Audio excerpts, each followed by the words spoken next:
Hi hello viewers, welcome to ఆకాశం Andhra news. ఒక news అండి. చివరి అభ్యర్థిని ప్రకటించేసిన జనసేన పార్టీ. టీడీపీ నుంచి వెళ్లిన నేతలకు టికెట్. చివరి అభ్యర్థిని జనసేన పార్టీ ప్రకటించేసిందండి. ఎవరైతే వెళ్లారో చివరి అభ్యర్థి, సో వాళ్ళ నేతలకు టికెట్ ఇచ్చారంటే అసలు ఏం జరిగిందో చూద్దాం. జనసేన పార్టీ చివరి అభ్యర్థిని ప్రకటించింది. జనసేన పార్టీ ఎవరైతే చివరి అభ్యర్థి ఉన్నారో ఆయన పేరు ప్రకటించిందండి. పాలకొండ ఎమ్మెల్యే అభ్యర్థిని ఖరారు చేసింది. పాలకొండ నియోజకవర్గం జనసేన ఎమ్మెల్యే అభ్యర్థిగా నిమ్మక జయకృష్ణ ఎంపిక చేశారు. నిమ్మక జయకృష్ణ ఎంపిక చేశారంటండి పాలకొండ నియోజకవర్గం నుంచి. ఎస్టీ రిజర్వ్ నియోజకవర్గం పైన పాలకొండ నుంచి కూటమి అభ్యర్థిగా జయకృష్ణ బరిలోకి దిగారు, నిలుస్తున్నారు. ఈ మేరకు పవన్ కళ్యాణ్ నిర్ణయం తీసుకున్నారంటూ జనసేన ఒక ప్రకటన విడుదల చేసింది. ఈయన మీద ఒక నిర్ణయం తీసుకున్నట్టు జనసేన ప్రకటించిందండి.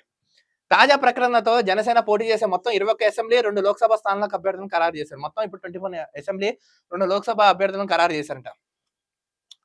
చివరి అభ్యర్థిని ప్రకటించిన జనసేన పార్టీ. పాలకొండ అభ్యర్థిగా నిమ్మక జయకృష్ణ. ఇతనే నిమ్మక జయకృష్ణ. ఇటీవల టీడీపీ నుంచి జనసేనలో చేరిక ఇతనే. జనసేన పార్టీ మరో నియోజకవర్గానికి అభ్యర్థిని ప్రకటించింది. పార్వతీపురం జిల్లా పాలకొండ నియోజకవర్గం జనసేన అభ్యర్థిగా నిమ్మక జయకృష్ణను ఎంపిక చేస్తూ ఆ పార్టీ అధినేత పవన్ కళ్యాణ్ ప్రకటన విడుదల చేశారు. ఎన్డీఏ కూటమి పొత్తుల భాగంగా ఈ స్థానం జనసేన కేటాయించారు.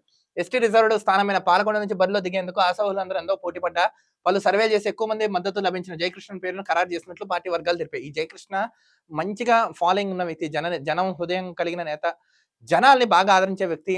జనసేన పార్టీ బాగా ఎంక్వైరీ చేసి ఈసారి ఆయన్ని ఖరారు చేసిందంటే ఎమ్మెల్యే అభ్యర్థిగా. దీంతో జనసేన పోటీ చేసే స్థానం 21 అసెంబ్లీ, 2 లోక్సభ స్థానాలకు అభ్యర్థులను ఖరారు చేసినట్లయింది. 21 అసెంబ్లీ, 2 లోక్సభ స్థానాలు ఈసారి జనసేన పార్టీ వాళ్ళు పోటీ చేయబోతున్నట్టు. సో మొత్తానికి ఫైనలైజ్ చేసేసింది. జనసేన పార్టీ మిగిలిన ఒక్క నియోజకవర్గ ఎమ్మెల్యే అభ్యర్థిని కూడా ప్రకటించేసింది. ఒక్కది స్థానం మిగిలిందండి. ఇప్పుడు ఆయన పేరు కూడా ప్రకటించేసింది.